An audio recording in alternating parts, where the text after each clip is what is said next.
Hello and welcome to the Dad and Buried podcast. My name is Mike, aka Dad and Buried. I am here with my co-host Pete, who's made it miraculously 2 weeks in a row.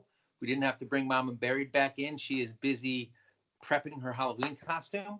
Right now, she made me print something, and she was asking me specifics about like what size should this be because it's like an accessory to one of her accessories. And I'm like, buddy, nobody cares. She's like, should it be like 3 inches or 5 inches? I'm like, no one is looking at that and being like, I don't believe this costume because she's off on the dimensions of this thing that is going on. Whatever. Wow. I'm involved, but it's an easy costume for me, so I'm fine with it. Although it's supposed to be like 45 degrees on Saturday. We're going to a friend's house. So yeah, I'm Pete. Oh yeah, this is Pete.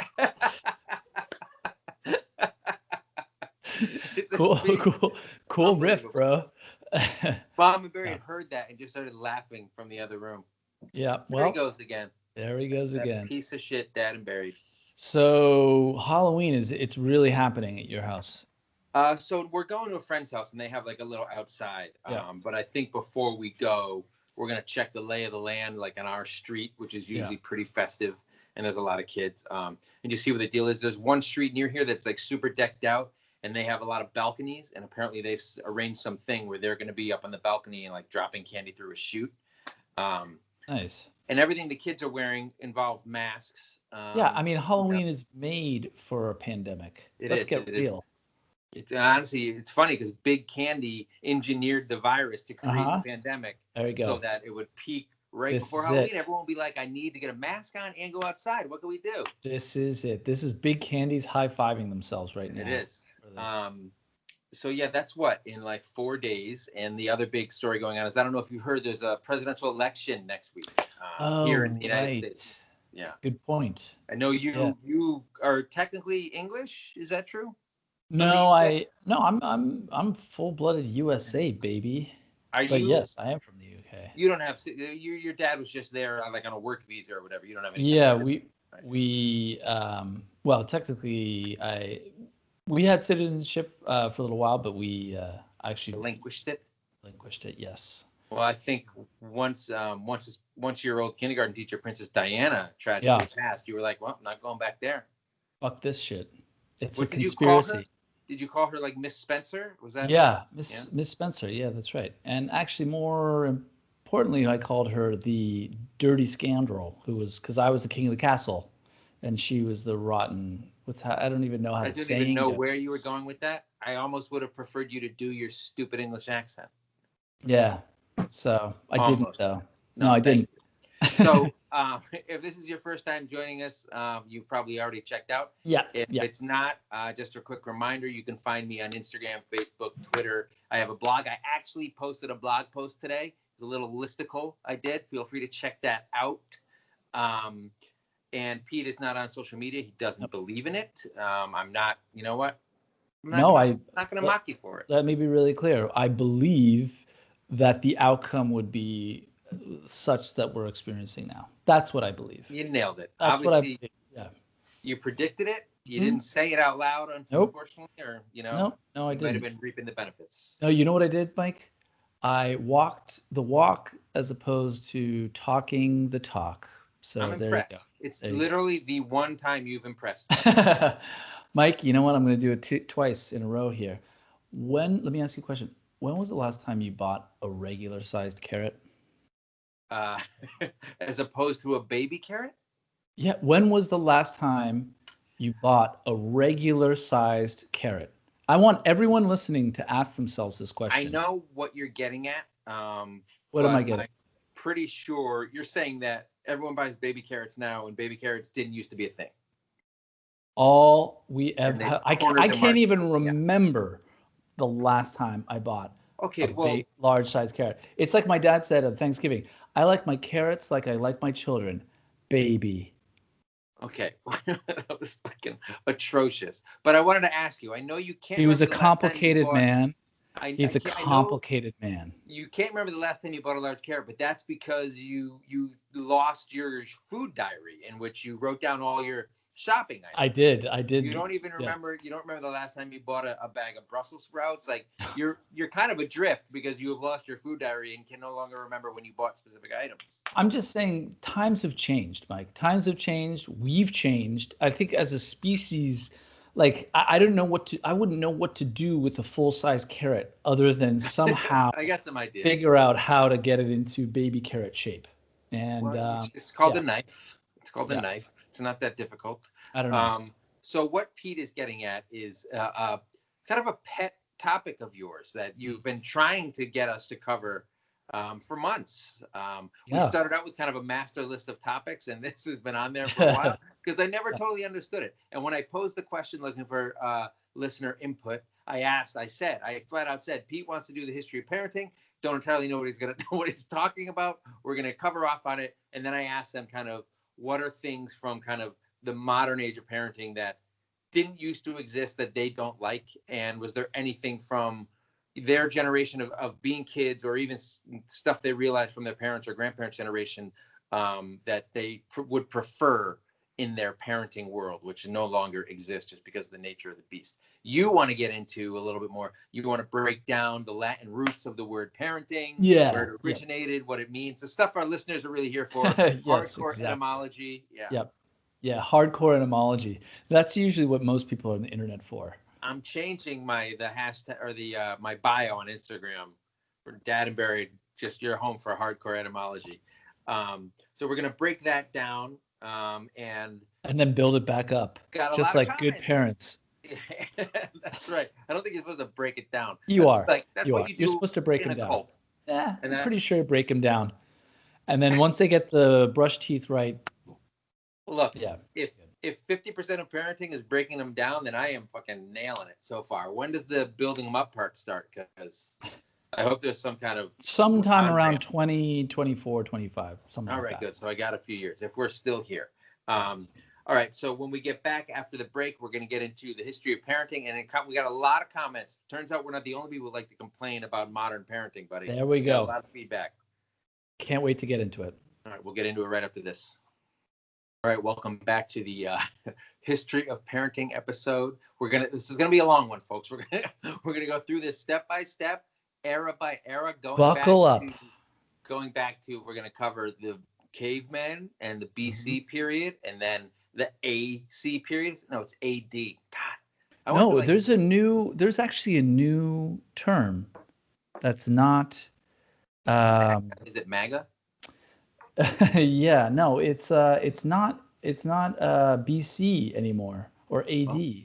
God, it's like UC. Once again, the research on this show is just crushing it. It is so good. I just as you know, I don't believe in research. Obviously, that's just what eggheads do. So if this is your first time listening to the show, we don't do a ton of research.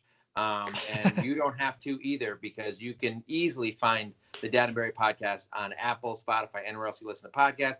I'm on all the social networks. I'm fucking shilling this show all the time. Actually, I probably don't shill it enough because I'm nervous. I'm almost positive you don't do that at all. Well, I'm going to ask. I do it a couple of times for every episode. A podcast? So I have asked that question in my polls, and people are like, "You have a podcast?" That does happen. Anyway, that's the algorithm's fault, not mine. But you can find us wherever you listen to podcasts. We would love for you to subscribe, to tell your friends, to leave us a rating, especially on Apple. And if you want, you can even throw us some money. We're going to do what we do, our little tradition here, run through all the people who are kind enough to give us a little bit of money via Anchor or Patreon. Ryan Miller and MS Babayan on Anchor. Molly Robertson, Check Your Kids at the Door. Chris Coleman, M. Cedeno, Mallory McKenzie, Tina Davis, and a woman named Miriam. Rob Gilberry, Lindsay Woodruff, Andrea Sandoval, Barbara Geiger, Bill D'Amica, Dana Bose, Jacques Ovar, Morning Glow, Cotton Farmer AZ, Wes Clark, Jennifer Wynn, Julie McCarthy, Paula Polsky, Mary Williams, and Julie Burton. That's all the Patreon people. Thank you very much. We appreciate it. You do not have to give us money. It helps us do this, but we're just happy you're here, right? Yeah, and we're happy to do this. It's our chance. It's our chance to be able to communicate. We used to get in a studio, a little studio, and have some beers and maybe even go get a beer afterwards. Now I retreat to a room by myself, which is, almost as good. It's pretty much just as good. It's what are you going to get from the pandemic? But a little bit of alone time is important. Yeah, and we've really figured out this remote podcasting thing. Crushing it. We're nailing it. That's me opening up a beer. What do you drink when you're at home? Because in the studio, you always grab Narragansett. That's correct. That's because I'm price sensitive, Mike. That's the term it's called. And it's because what I'm gonna do is I'm gonna get, because there were what was it? It was $7 for a six pack of tall boys. I mean, come on. What are you drinking tonight? I'm drinking some delicious juice bombs. Oh, those are pretty good. I like those. Is that Sloop or Five Boroughs? I never remember. Yeah, I think it's Sloop. It's Sloop.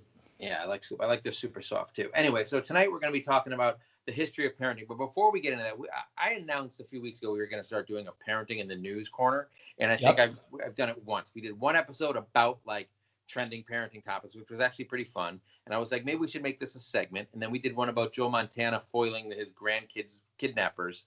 Right. And then I think that's about it. But tonight I wanted to bring up just really quickly the new Borat movie. Have you seen it? Have I seen it? No, I don't know how to see movies that come out these days. It's on Amazon Prime. If you have Amazon Prime, you can just watch it for free.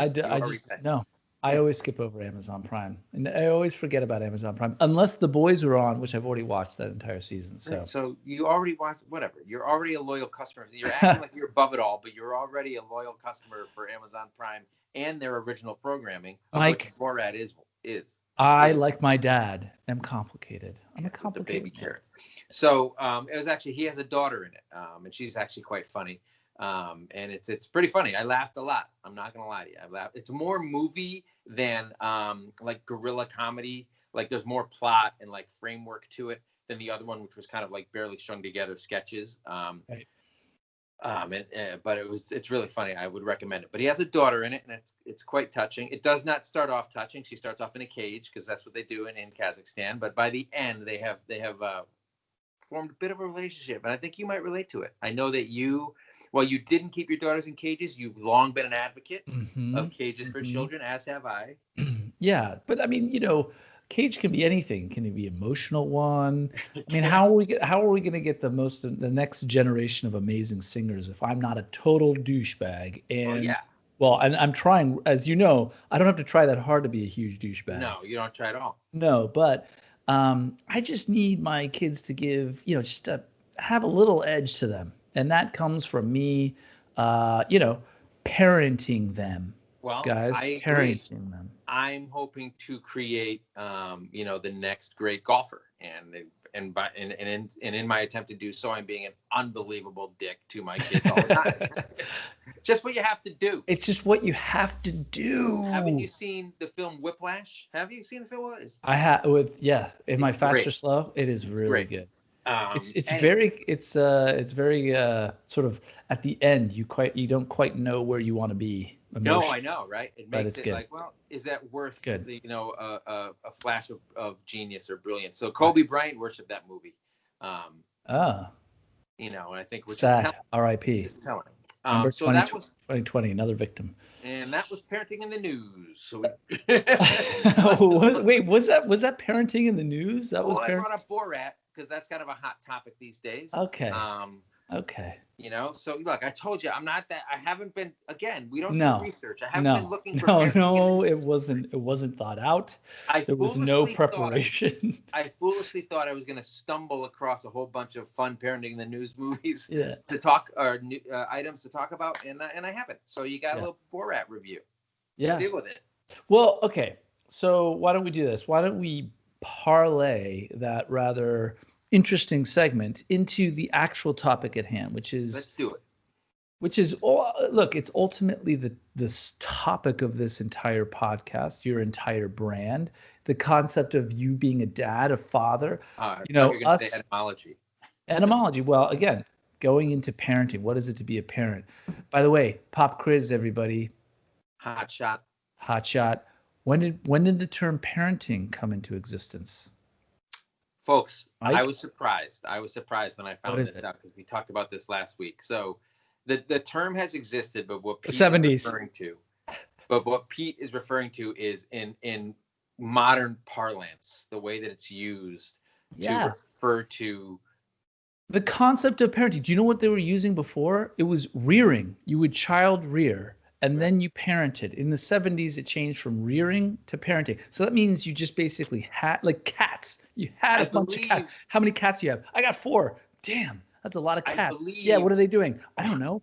They were at home somewhere. What did your cat do? Well, usually they were like in a factory working. Yeah, exactly. Around the farm, yeah. Exactly. And the point is then it became like, oh my God, your cat. What does your cat want to be? What do you mean? What does your cat want to be when it grows up? I don't know. I don't know. What does it mean? What does my cat want to be when it grows up? I don't know. It's my cat. So the term, I believe I found out, was like, it was coined in like 1958 or 59, and then from what you're saying is it was not really popular in the way that we use it now until the 70s, when kind of the culture around parenting changed and the expectations of parents, or that parents had of themselves, in terms of how to raise their children, that kind of stuff. It's kind of like it became a verb. Teenager. It became like a verb in the 70s.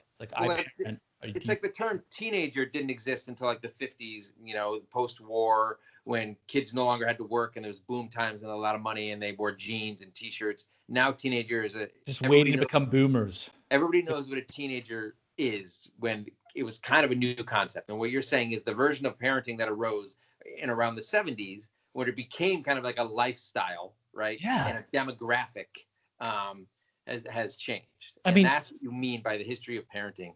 Exactly. I mean, and this is a relatively new concept. So in maybe I would say 1.5 generations, you have, I get personally really interested in this because first of all, I'm a big history buff, I guess you would say. And because it's just like there's cause and effect to everything. And actually, I think what we're facing now is a direct relation to our parents and our parents' parents, i.e., the generation that calls everyone snowflakes and this and that. And we have this. So you're blaming my parents for you me being called a snowflake? Yeah, literally, yes. Because honestly, just answer your email. All you have to do, Mike, is answer one email that I send you. Is that too much to ask? Yeah. Snowflake? Okay. So it's funny, actually, that you say that, because what you're saying isn't all that dissimilar to the whole MAGA thing, where a lot of those people who would be using the term snowflake do think that things have changed in society in kind of a negative way. And I think they probably think that, parents who don't, a lot of them probably think parents who don't spank, and parents who allow their kids to choose their pronoun and that kind of stuff, they probably think that is horrible, and it should go back to like the 70s, 80s, where beating your kid was acceptable and could mold a good soldier in the White Army for the future. I mean, yes, that's all part of it. It wasn't exactly where I was going, but okay, that's we can go there if you want. I mean, it's always the case where you talk about I look at my kids, and I'm like, why don't you go outside or do something? In the summertime, we're like, go outside. But of course, we've essentially trained them. I have.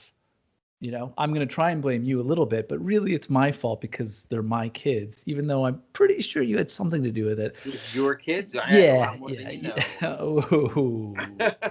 In that case, I need pickup on Wednesdays and Fridays. Right. Okay. And so, and then in the summers, we're like, hey, come on, get outside. Because when we were kids, and we would go outside and ride our bikes till it was dark, and we would, go and visit the neighbors. And then it was like, yeah, but remember Greg got kidnapped, didn't he? Yeah, right. He did get kidnapped, and we never found him except for his like pant leg or something like that. So you're saying that we've become too protective of our kids, and it has kind of changed the nature of them a little bit.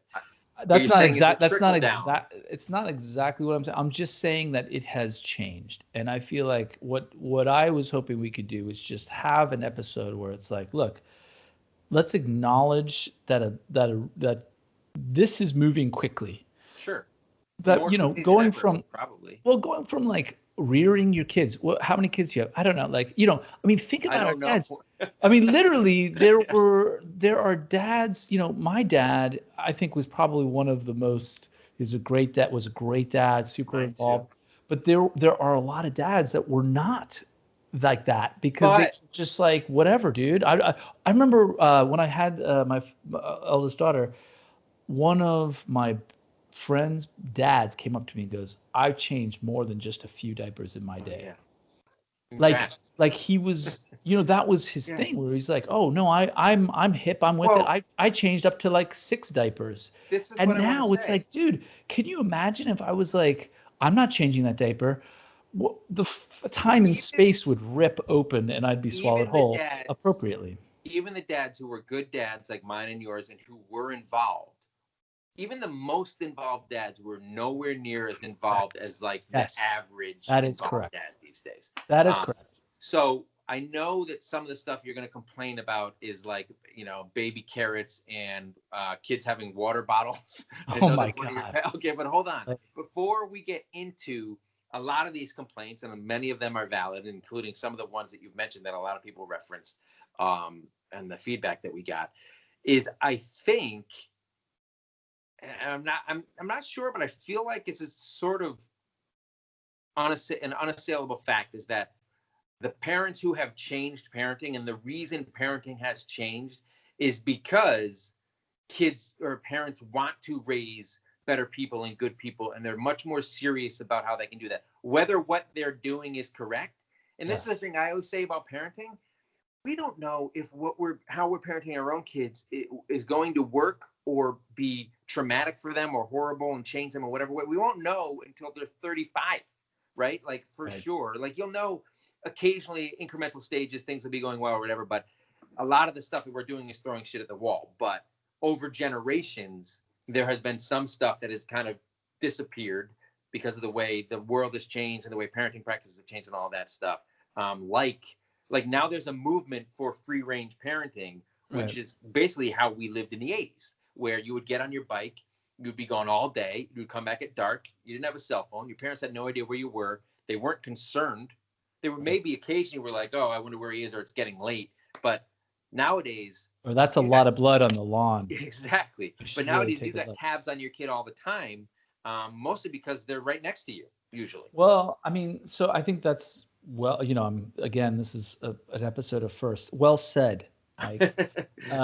Because I think that's really the point is, all of this stems from trying to advance forward into a place where you care more about your kids. You want them to be better people. And in some cases, let's be honest, like we overcorrect. I know I do in certain cases, and then we also don't overcorrect in other places. And I think, I don't like to your point, which is kind of annoying for me, but it's a good one, which is we don't know. So why not just at least acknowledge, look, our parents parented us, there's that term, raised us differently than we're raising. Then their parents never even used that fucking word parent. They were like, I raised you better than this. Like the concept of rear and raise was much more like, you had food, didn't you? Like literally it was like, didn't you have food? Didn't you have clothes? So now it's like, do you have all your soul? Everything. Does your soul have what it needs to like, is it okay? Can I like have a conversation about why we shouldn't watch TV? Or how about just fucking turn that fucking thing off, even though I'm watching my own phone? Exactly. I earned it. I'm an adult. So you mentioned parenting as a verb, which I think is, a great point on your part in the way that parenting is 24/7, 365, right? Whereas raising your kids is more like, I instill my values and I send them out into the world. Whereas parenting is, we are in the trenches, which is a good thing in a lot of ways, especially in terms of like gender equality and it not all being women and moms who are doing it. But it very much means, and it even more than ever, is like scheduling the kids' day, feeding the kids, having all their shit set up. What are they going to do? Where are they? What's going on? All this, all that. Yeah. What am I doing wrong? Am I feeding them organic food? They have too much screen time. A lot of people bemoan the concept of screen time, which people didn't used to care about. Screens are a lot more prevalent, and it's impossible. So I read an article. I read an article where someone was saying, "Look, when I grew up, I was literally rolling in my mom's car, like with no seatbelts, obviously, probably in some sort of station wagon with the back seat, that super awesome back seat that faced the wrong way, just rolling around with cigarettes like flying everywhere because there's cigarettes everywhere because everyone was smoking, and honestly, there's like the author like was thinking like, well, I wonder if like screens will be to our kids what cigarettes were to our kids. Like, you let us watch all the screens, but also who knows? And also, fuck those people. God, that's their problem. Right? Yeah, we're trying our best over here. Look, we're trying our best. When you find out, fine, good for you, but we don't know yet. We're just trying our best. So I think that's the other thing is it is such a much bigger part. So let's talk about it a little bit as dad. So this is a Dad and Buried podcast. We the whole concept of being a provider is kind of a big part of being bring home the bacon. A man, a dad, certainly for a long time, and now obviously you have our spouses are working and everybody's working now, and so that kind of changes everything. Parenting is a job as well. I mean, not, of course, exactly. Parenting is, and now, of course, we fit into that parenting. And now parenting is like, well, let's divide it up. Let's spend time. How do we do all this? And we're trying to be the best we can, but it's also really tough because what we have is we have these social media things where you see this one snapshot to that story you told like back in the day where it's like, the family that like didn't dress their kid the whole day because they had one photo shoot to take and they took it. He was getting ice cream. He was getting ice cream and he didn't have ice cream all day because they had to fucking put the shirt on. I mean, that was so gross. What a gross story for that one Instagram shot. And like, what the fuck are we doing? A lot of people complained about that. Right? What are we doing? So I don't know, right? So that's one of the things. Parenting has become a bit of a competition. So I mentioned that I think the reason it became a bigger focus of our lives is because we wanted to be better at it and we wanted to create good people, raise good people by really being hands-on all the time. But some of us and some of it has been changed. And so it's become a competition among parents in some ways. Who is the better parent, regardless of what the kid is? Your kid's not on social media. You can make your kid look great. When I tell a story about my kids, I try to be as honest as I can be, and I'm very honest. But even I sometimes skip over some of the worst stuff because I'm worried about like the judgment somebody's going to say that my 10-year-old still has a lovey, or throws a fit once in a while, or my 4-year-old doesn't know how to wipe his ass yet, fucking eating me up inside. But I don't necessarily put all of that out there because there is I'm choosing to be public and put all that stuff out there. B, everybody who wants to can find it, and it's everywhere. And C, people are anonymous, and they aren't scared to say, you're doing this wrong, you're doing that wrong. And the implication is that they think they're better than you, or they're doing parenting better than you, or whatever. So it's in some ways, it stops becoming about the children. If it goes too far in this direction, it starts just becoming about yourself. 100%. And so what is this Dad and Buried concept that I think that resonates with me? Yes, it's aggressive and often the dark side of parenting. But honestly, what it is like, it's like, yeah, because fuck, we got to figure that out. Like the nice side is like great, and that's like no dir. And like every time I go and like, I came across one, like, I guess influencer, and it was like every shot was like the family sitting at breakfast, and I was like, 100% go fuck off. Like it was just like, give me a break. Like, okay, you took one shot right before they started crying, or even if you do have kids that are that nice, which I know that they're not, right? Just like the whole presence of like, oh well, everything is great and we're so relaxed and let's just do this. Guys, this is hard. Right. And we're trying our best, and I'm trying to just basically make sense of the fact that I have to like raise all these kids in a way that makes them positive and happy and loved. But at the same time, they're telling me, as I did when I was a kid, to go fuck off, like get off of me. I don't want to do this. I don't, they're pushing back as kids do. But like, the confines of how we parent now are so different, because it's like, everything is, everything is out there now, and it's like, well, Jesus. We've also, by wanting to be better parents and raise better kids, we've put a lot more pressure on ourselves, right? It was easier 100%. in the 40s when you were just like, yes, get your job, give me a highball. At the end of the day, maybe it's 4:30. I want a highball. And you're moving out when you come of age, whatever it was, whatever was considered coming of age back then. And we put a lot of pressure on ourselves to be really good at it and to raise good kids. And at the same time, we're trying to like create these realized beings, these kids who are, we acknowledge all their feelings, and we want them to grow up to be good people and have their own opinions, and, fly their freak flags and all this stuff. And then when they do, or they have their own opinion, instead of just going to the factory or work in the field like it's expected of them, now they think they're real people too, and it makes parenting even harder for us. So we're putting more pressure on ourselves, and we're raising more fully realized human beings, or giving them the agency to be real people as opposed to our employees. Making parenting much harder. Well, okay, and I want to say this point, because I think this is a really important point, which is, it's the team versus individual, and what happens is when, and I know that I was sort of on the cusp of this, of, you can do anything, the kids are the future. I always thought about this. I was like, the kids are the future, and I was like, whenever like a teacher would say, like, well, then that means that you were the future previously, and maybe things didn't work out the way, or maybe they're not going to work out for me. Like, it's a lot of pressure, for sure, to put on a kid to be like you. And it's in two ways. One is it both empowers them, maybe in a way,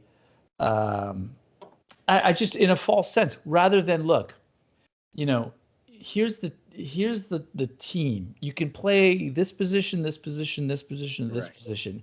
You got to choose it, but ultimately this is a team. This isn't like an individual sport. And I think certainly from, I was just like, if you look back at like the greatest generation, for example, the World War II generation, the best. Just think about it for a second. Oh, sure, I'll sign up. America. I'm like, I'll sign up. Hey, okay, can you go take that pillbox out? Which one? That one? Okay, sure. Yeah, right. Okay, now I'm dead. Like, just without thinking about it, it's just. But now you ask somebody to do that. Completely hold on a second. Sacrificing yourself. Yeah. And now what you have is the sort of antithesis of that are people that actually feel entitled. And I really mean this, like people who put on, like, if you want to own a gun, that's one thing. If you want to put on a flak jacket, like body armor, and walk around, then fuck you. Like, I think that's the real thing. Like, if you want to put body armor around and walk around in normal context, and you're not a police officer, you're not in the military, you're actively not in the military, but you walk around with body armor on, like, because you think that you are the savior. Like, you are going to be the one to save. Was raised to feel special, yeah. But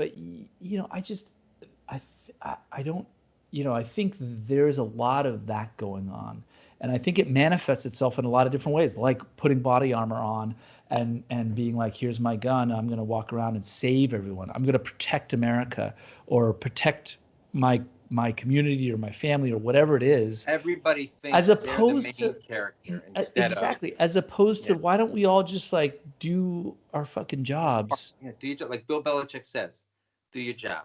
Well, he just, and honestly, thank God Bill Belichick, because guess what he just did? Benched his star quarterback. Yeah, well, he was not playing well. No, I know, but at the same time, when was the last time anybody benched a star quarterback? The last time they lost 3 games in a row was quite a while ago. So the times, they are a-changing. But that's my I guess what I'm trying to get at is, I think we need, well, it's not about what we need. It's like, how do we raise our kids such that they feel the love, that they are brought into this world, but that they are special to us, but maybe they're not special. You know what I mean? Yeah, for sure. Like, not everybody is special, and maybe needs stick figures too. And maybe you need, well, Mike, it's okay. Just maybe one rung higher, Mike. just aim a little bit up. Just nothing to be ashamed of in a manual blue collar job. You know what? It is absolutely nothing wrong with that. Raise the minimum wage, right, Pete? But I guess my point is it's hard because we want everything for our kids, and when it doesn't pan out that way, there's well, I guess I'll go back to school for $500,000.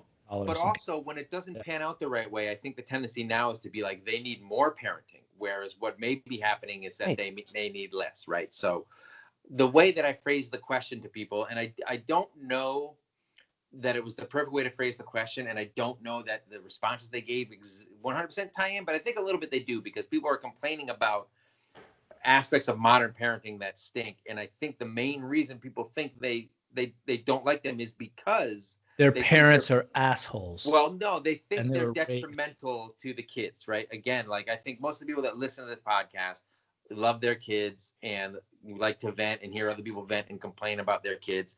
But ultimately, they want what's best for their kids. And I think we all grew up a certain way. And I think at this point, most of us will acknowledge that we were traumatized or have some stuff that didn't serve us well when we were kids. But for the most part, we feel pretty good. Like we feel like we were raised okay. So maybe the changes that have been made didn't need to be quite so drastic because we turned out okay.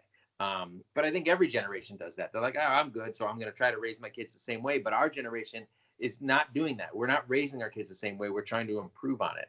Yeah. And a lot of these things aren't necessarily improvements. Like you mentioned, social media, mommy bloggers, sanctimommies. These are the people who think they're better than you. Well done. The mommy bloggers and the influencer parents, like the aspirational parents, like we were talking about, the people who, anybody who's done 5 minutes of parenting knows that every one of those stage photos is bullshit. They know they're staged. We know the reality behind it. It's insulting to our intelligence to pretend that it's not like that. I guess it's for people who don't have kids. Who knows? It's absolute garbage. And even if it's for there, I can imagine there's a yin and yang. So for every Pete out there as a parent, there's probably someone much better who actually does have this amazing life, but just don't put it on social media because that's just not fair. Yeah, exactly. It's not fair. So Allison Micheline says that one of the problems is social media gives trolls more access to you to shame you, right? So instead of now walking around and like being in your bubble with like whoever's in your cul-de-sac or your neighborhood or your apartment building who can potentially shame you or judge you or talk to you about parenting, now the whole world can see. And the world is a big place, and lots of people have lots of different opinions. They all seem to think theirs is the right one, which is one of the problems. So you mentioned earlier that we're kind of stretched too thin in terms of trying to do everything we can to be the best parents and also work and have gender equality and all that stuff. Haley Arellano says, how are we supposed to work and mom? I assume she also meant work and dad because it's sexist to assume that dads don't do parenting and also work. I don't know what. And that dads can't be moms. Obviously, dads can't be moms. Crochet Zombie Design says every fucking person has an opinion on how your kid should behave, look, react, all that stuff, and we do too. And then we try to reverse engineer it. Right? Okay. Try to figure out how are we going to make our kids act the way that we think they should act.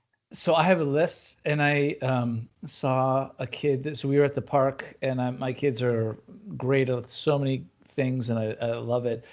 A kid was on a skateboard, just absolutely dominating. I was like, my kids don't even know how to stupid skateboard. No. God damn it. It's actually embarrassing. Well, it is embarrassing, but they don't know how to do that or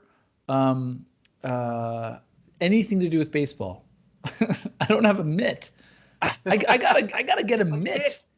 I don't even know, but it takes a mitt, the glove. What are you, Shoeless Joe? I'm Shoeless Joe because I'm a catcher, not a pitcher. He's not a catcher. He was an outfielder. He was a pitcher. But the point is that whole part, that's not something that I have even thought of yet. And I'm like, fuck, I got to do that because like they have to be able to hit a ball and. Do they? I'm pretty sure they do.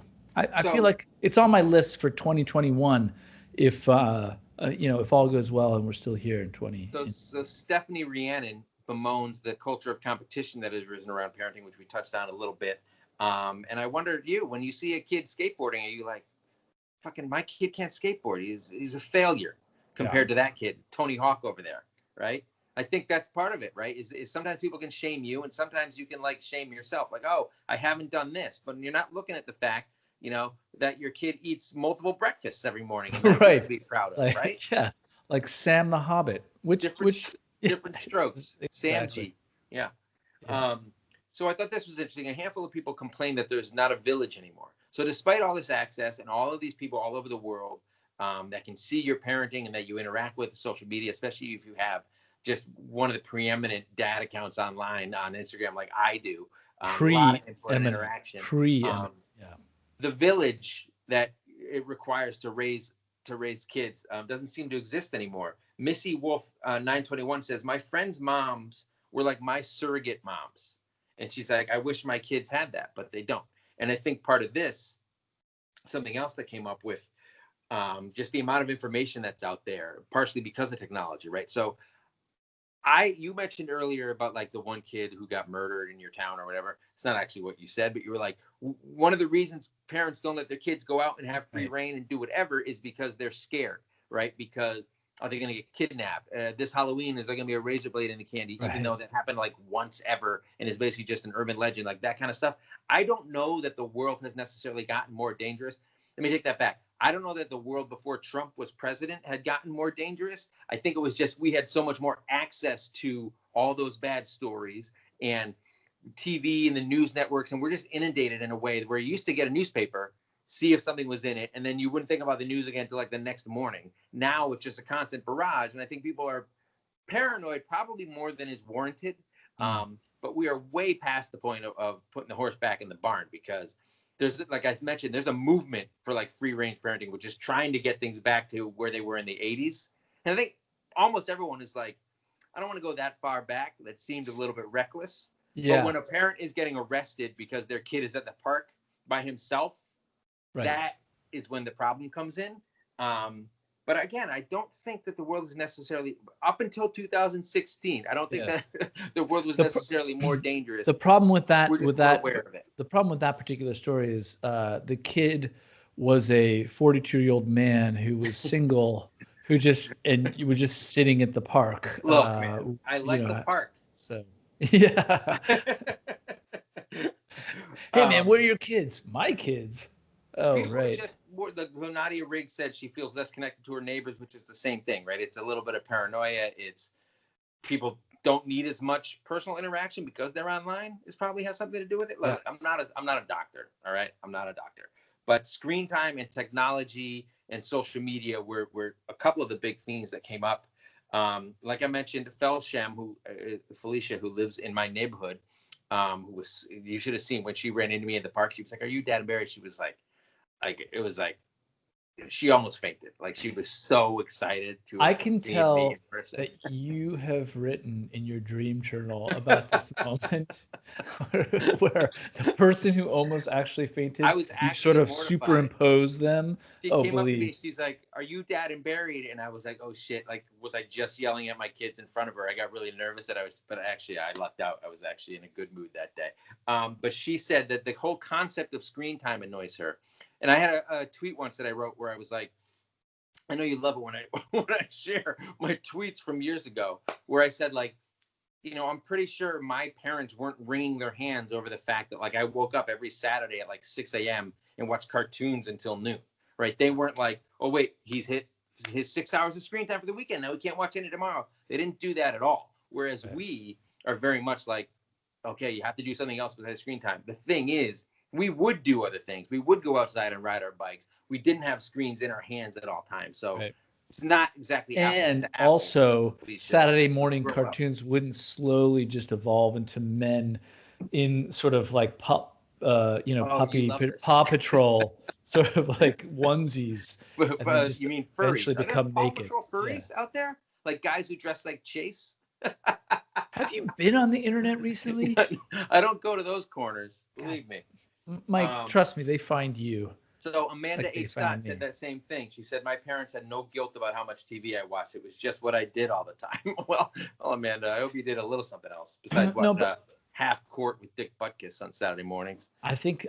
Oh, how about City Guys. Remember that? No. CITY. You can see why. Oh, come on. Oh my God. Was this British? Was this a British show? No. What are you talking about? It was no, it was actually it was later. I think I was in my like 30s. early 20s. City Guys I came watched out. Saved by the Bell cartoons, then Saved by the Bell, which is legitimately one of the worst programs ever on television. Here's a great comment from Lady Beckaboo. Yeah. She goes, hate the shaming over screen time. I watched TV constantly as a kid and I'm just fine. You know what? Sometimes it's no. I am. I'm fine. I watched an unbelievable shitload of TV. Oh, me too. Nonstop. And you know what? I'm totally.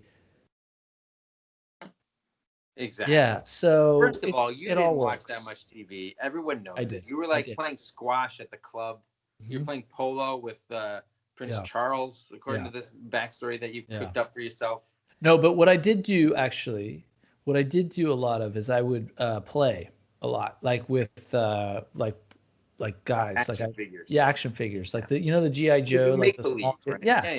But I would go Star Wars and like I could do like 3 or 4 hours at a time, just like hardcore. But then I would then immediately stop and start watching TV. G.I. Joe, and then the next time you played, you would just do whatever plot was on the latest episode. Oh God, G.I. Joe was the greatest cartoon. Not only was it the greatest toy, and I'm not talking about the big. I'm not talking about the big G.I. Joe. I know what you mean, man. Everybody knows what you mean when you talk about G.I. Joe figures. We all had them when we were kids. They were so good. Snake Eyes. My best friend and neighbor got the aircraft carrier. Oh my God! Couldn't have been more jealous of a person. And the base. There was a base. They had lots of stuff, and you were a sucker for every bit of it, screaming at your mom to buy you the latest Hasbro. Was it Hasbro? G.I. Joe figure. I want Leatherneck. I want Shipwreck. Every once in a while, and then of course sometimes you would mingle Star Wars characters that didn't like fully articulate at all, and you're like, what is this shit? It's just one arm. No, just goes the up Star and down. Wars figures were amazing. They didn't articulate at all. It doesn't matter. It was Star Wars. Look, I'm not gonna fucking sit here and talk shit about. Here's my hand. I'm gonna have a hand like this. I don't want to see what you're using your hand for when you're playing with your G.I. Joes, okay, buddy? So we talked about the too much information thing that a couple of people said. Pico Sa with a couple of A's at the end there says too much information stresses her out, which is what I'm saying. We're inundated with this stuff, just nonstop news. Everyone always says this, but like the top story from like 2 days ago feels like 6 years ago. Like I don't even remember what it was. There'll be 13 different top stories, right? It's so insane, horrible, especially in today's day and age. So another thing a lot of people mentioned was kids being overscheduled, which I think goes along again with kids. We used to just do whatever we wanted, right? Like on weekends, we didn't have. I mean, at some point, maybe you had some kind of practices and stuff, but you had a lot more free time back in the day. You didn't have like enrichment classes after school. There was, I don't remember what they were called, after school classes. That was like once a week, maybe. I mean, I think overscheduled is such a good term for where we are, where I feel like where I am today, where with these kids and their these kids just damn thingamabobs. They have everything. I mean, they have and we're running from one place to another. It's become part of. I mean, I was doing it sort of prior to COVID, but come COVID, it's like wait, I have a job. Like I'm just totally focused on making sure my kid can get online, knows what 100%. They're doing. I'm not only now, thanks teachers. I'm not only like, I'm 100% involved in every assignment that they put. Oh my God, so much, yeah. I don't know, and I'm like, I feel that maybe I'm a little lost. Oh, Pete. It's just too much. It's too much. Yeah, but you're not even talking about the kids being overscheduled. You're talking about yourself being over-involved. Dude, if these kids are overscheduled, who the fuck is doing the scheduling? I am, and I gotta be in 12 places at one time. It's a little different with remote learning, especially with multiple kids at home, and you having to make sure they're logged in, and you know what Zoom class they're supposed to be in this time. All that shit is a mess. Perfect world. Having your kid involved in a bunch of activities keeps them out of the house and out of your hair. Problem is you have to like pick them up and bring them back and do all that stuff, which can become frustrating. Joe Fargu Jofargue, which I feel like I may have typoed at one point there. She said she hates all the activities. Just go and eat dirt like we did. And I think that's just her funny way of saying that we did have a lot less kind of prescripted events and activities that we had to do. Like so much of my time was just calling my friend and being like, hey, you want to go ride our bikes or whatever. And that's just a little, I mean, obviously now I live in the city and not the suburbs, so it's a little bit different. But I think a lot of people would agree that kids are getting scheduled within an inch of their lives, and they need a little bit less structure. I feel like where this is becoming a pro free range podcast. We did anti-helicopter parents, but I don't mind. Look, I'm an options guy. I have a floor and a ceiling, and anything in between is open for it. But let's constantly be questioning what it is that we're doing, so that we can either one, gut check ourselves and be like, actually, this is the right thing to do, or two, be like, actually, what the fuck are we doing? This is too much. Maybe. Well, I don't know. I mean, I'm doing all of the things, and the reason I want to have this podcast particularly is because I'm like, I am doing things that I never thought I would be doing. Right. And it's causing me personally sort of internal monologuing of like, what is happening? And I'm not sure what the benefit is to my kid, other than like I'm like putting pillows, like if they're standing up, I'm putting pillows, like I'm falling around with a pillow. Why? I mean, because I don't want to go to hospital. But why don't I just tell them that? And then if they do go to hospital, then really they should have to pay for. In this country, we say go to the hospital, okay? The university, okay? Go back to England. Don't worry about it. But I do think it is a balancing act between what's good for you and what's good for the kid. And if it's something you don't like and you don't see the benefit for your kid, 86 that shit, right? But like you're saying, it's not always easy to recognize those things, right? Sometimes you just kind of so caught up in doing it. Look, keeping up with the Joneses, that we should be asking ourselves these questions. What is the point of this? I will just say, I don't know if it's keeping up with the Joneses. I really actually believe it's just being caught up in here's a poignant story. When we'll be the judge of that. Yeah. My kid went from the bucket seat to a car seat, the first car seat, like the sit-up car seat. Mm-hmm. Like a booster seat. No, it was like a car seat, like the sit-up car seat.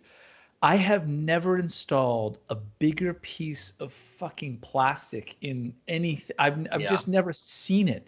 I've never seen there's a Graco car seat, and it was the biggest thing.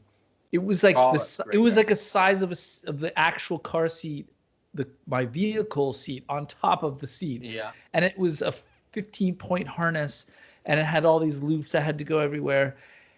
That is the point where I was like, holy shit. Are we overdoing it? What was happening? I'm just, I mean, for a second I was like, well, so what was going on in the, 70 years prior to this that we got to the point? Crushed by cars. I guess. Not enough plastic. I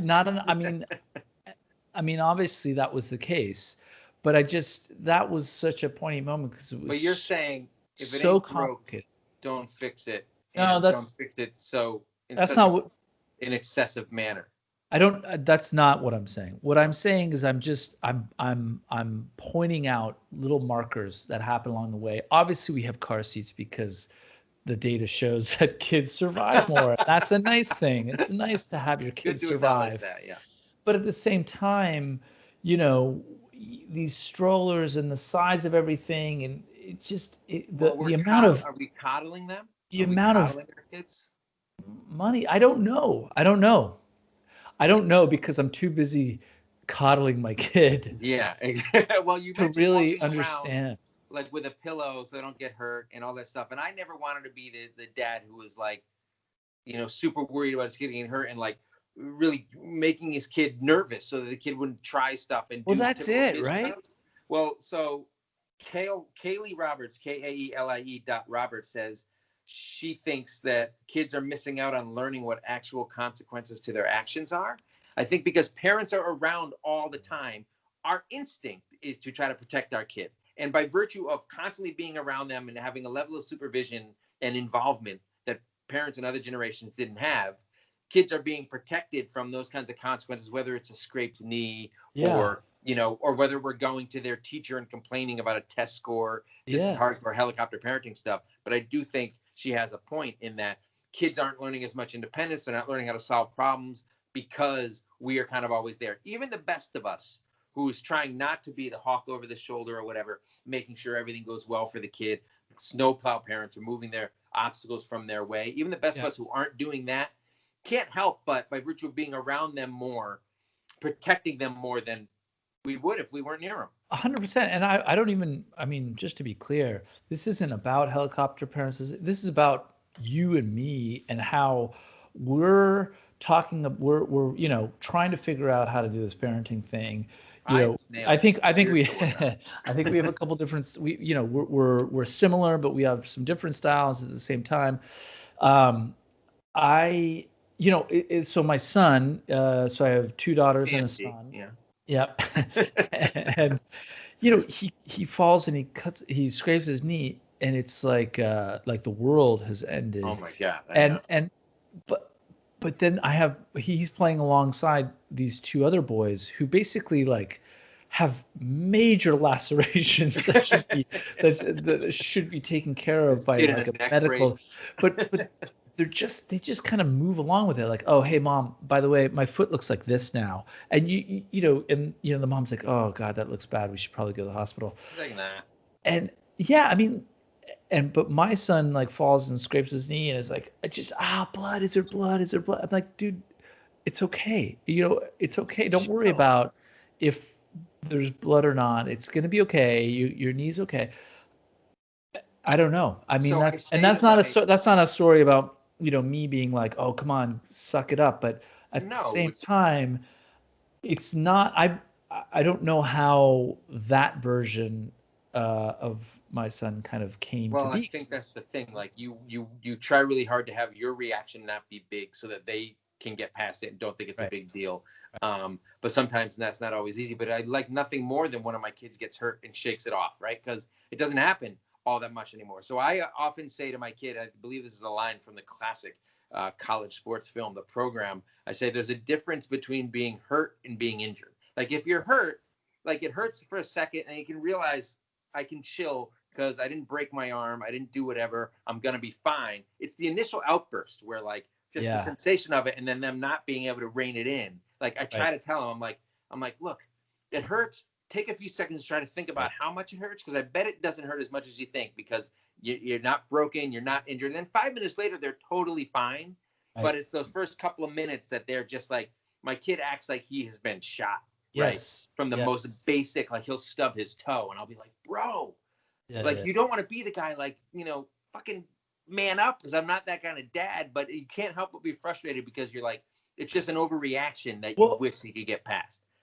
So I mean, just to take that and kind of expand on a little bit, because what that really means is, life, there's going to be a lot of shit that comes at you.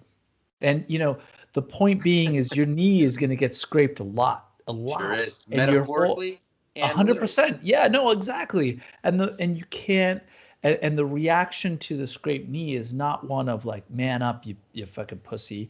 Right. It's more like, dude, this is going to happen a lot. Yes. It's more like you got to it's more like what you were saying, which is, hey, look, it's not about man up, you pussy. It's more like, dude, and whomever, my daughter's come on, you got to get back up. Just get back up.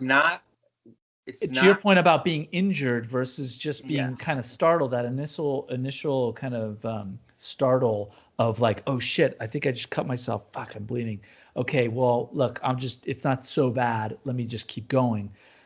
That's an important lesson. Yourself from getting hurt or from failing. It's about how you recover and react. It's about how you recover and how you recover. Why do we fall, Bruce? So we can get back up again. From your favorite film, Batman Begins. What's the bloody point of doing all those push-ups? Blow the doors off. Can you do Michael Caine blow the doors off? They blew the bloody doors off. No, I can't. That was very terrible. It was terrible. And that's why Pete doesn't do his why British accent. My Michael Caine is not very good. So what's funny is sometimes when I'm trying to get my youngest to use his manners, and I'm like, what do we say? I'm trying to get him to say please. And then if he says please, I'll be like, no, I need you to say please, Father, may I have some? They don't like that. They don't like that one bit. It's probably because my accent is so good, they think I'm someone else. And you say, okay, Johnny, get back in your fucking cage. Exactly. You little monk. Last couple of topics really quick. So a couple of people wish old school parenting was still kind of in vogue. And so this was I haven't responded to Thomas C. Behrens, Behrens. His comment is a little ominous, or just vague enough that it's a little ominous. He says, real effective parenting is forbidden.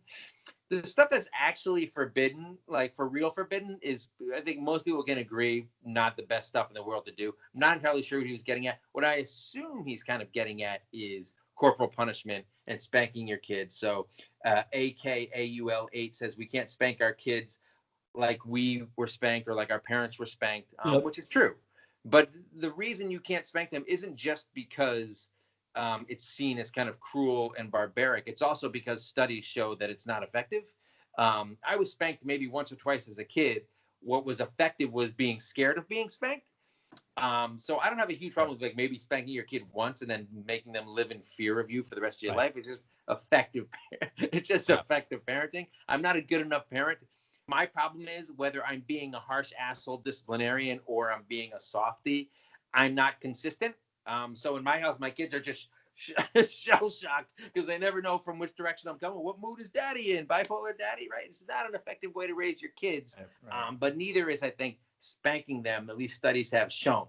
And I just want to say, look, I don't think it's about old school parenting because that doesn't necessarily. You know what? You can write the form yourself next time, Pete. Okay, use your own little subtitle. No, but I think it's good. I think I guess I want to clarify that, this is really a journey, and it's important. It's important to like just acknowledge the markers as we're going along, and what often what's the reaction is, oh, what was old was much better, what's new is no good, and vice versa happens all the time. I think look, we want our kids to be safe. Yeah. We want our kids to move forward. We want our kids to listen. What we get caught up in is the new paradigm of, enabling and loving and wanting and supporting our kids. But there is a line, right? There's a part, and that is where it gets complicated, right? Where it's like, we are in this complicated phase where we love our kids, we want them to succeed, but we don't want them to be lazy assholes. We don't want them to be entitled. Okay, so smug. But how do you prevent that without like following them with a pillow, which is exactly the things that we do? Where's the line? Yeah, and by the way, why are we the hypocrites? Are our parents the hypocrites? Old school parenting? I don't know. I don't know. But if we can identify it, if we can say, look, this is happening, we are indexing overly on maybe following our kids around with pillows, or the scraped knee is a good.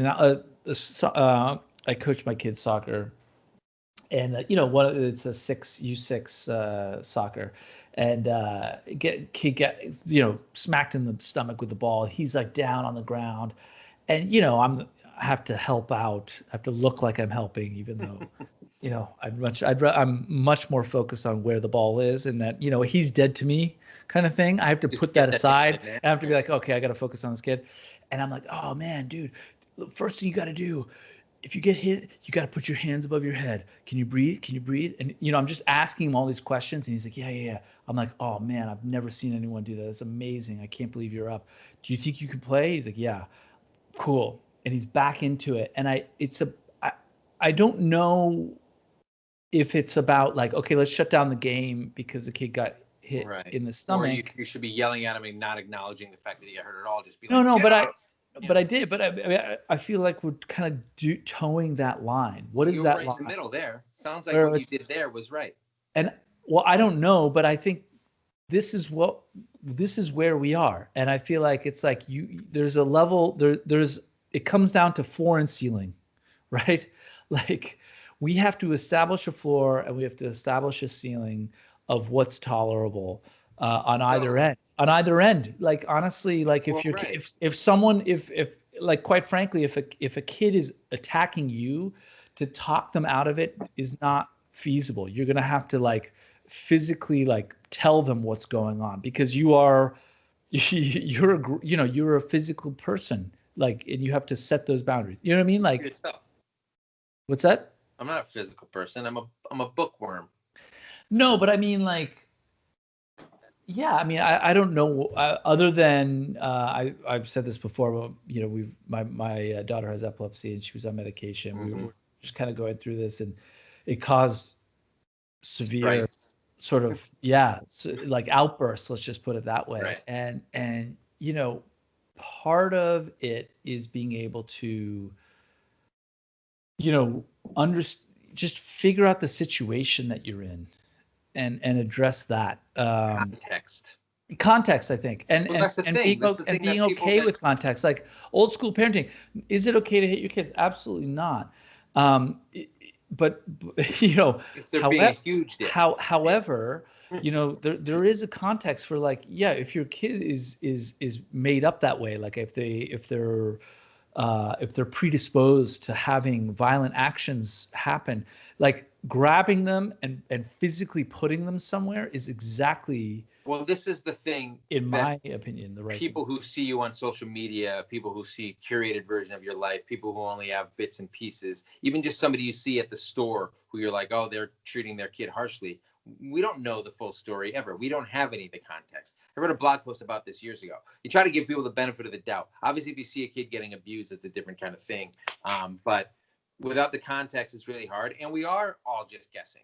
So Trumpet Kev said what he hates about modern parenting is kiddie worship. So a couple people mentioned participation trophies and all this stuff. And we're talking about like coddling our kids and, you know, protecting them so much and just devoting our lives to them, which and maybe in some ways robs them of some of the resiliency they'll need, or the ability to overcome things, or the toughness, or whatever you want to call it. Whereas parents in the 1800s or whatever who sent their kids to the factories to work were sort of on the absolute other extreme, where they really didn't care about their kids as people at all, or whatever. So it's finding that line in the middle where, you know, it's not about worshiping the kid and it's not about not giving a shit about the kid, right? It's finding a balance that works for your kid and for yourself. Correct. Also, let me just put it this way, or put this into the mix. You know, I don't think I became quote unquote friends with my dad until I was well into my 20s, 30s, right? Like, you know, part of it, and I was having this conversation with a friend of mine as well. He's like, dude, I was terrified of my dad. He was saying, up until I was like eventually, you know, just before he got married, and then the whole relationship changed, the whole dynamic changed, and it became this new thing. But now, I mean, now, what my point is he was just a gruff, the guy, like, you know, had a gruff kind of exterior, yada yada. Okay. Part of that is, and by the way, the guy I know is a super, you know, just a really well-rounded, really. Just the kid or the dad? The kid. Just really like nice guy. Impressive. I think ultimately, I actually believe that the dad is probably a big soft, or what is a big softie, because. Well, the kid said he was terrified of him, though. So yeah, I mean, look, it doesn't have to be necessarily one or the other, right? Exactly. That's what we're trying to find. We're trying to thread the needle. We want to have authority and have discipline, but we also don't want our kids to hate us or be scared of us, and we want to raise them well. We don't want to be their friends, but we don't want to. Can I edit that? Can I edit that? No. I don't want to be my kid's friend until they're 25, to be honest with you.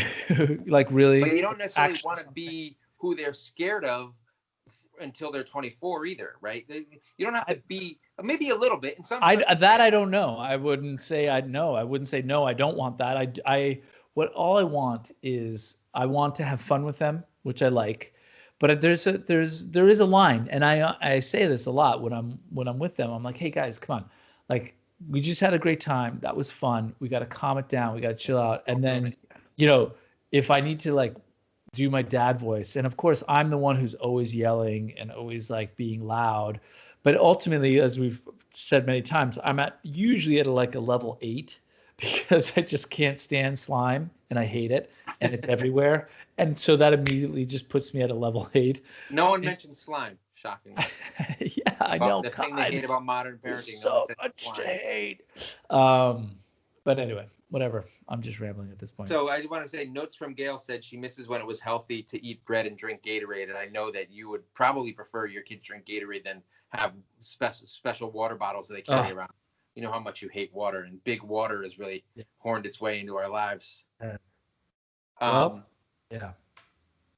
So, I mean, I think we just pretty much laid out the blueprint for how to be the perfect parent. I mean, we do that every week, but I think this week we ran through the history of parenting, and then we explained why we're the best at it and what other people can do to be as good as us, right? Yes, we certainly did. And just so you know, so we have a YouTube channel. I'm sure you've heard of it because we're absolutely crushing it. Some of our huge. Some of our videos are upwards of 40. Oh my God, we've gotten into 40s, huh? Yeah, it's big time. But here's what I love about it, because Caitlin Ebby just the other day commented. You can comment on the specific episode. We're Dana Bosday's an epic commenter. Shout out to Dana. But I love this one, which she basically said, "Simply amazing. So glad I found this pod. Thank you, my husband and I are absolutely loving this," which means what? This means we're doing some good for someone out there. But that was Caitlin Eby. That wasn't Dana Bosday, right? No, that's true. We've used Dana Bosday in the past. I'm sorry, Caitlin. I'm sorry, Dana. We missed you up. The thing that's shocking to me about this is that she says, "My husband and I are loving this."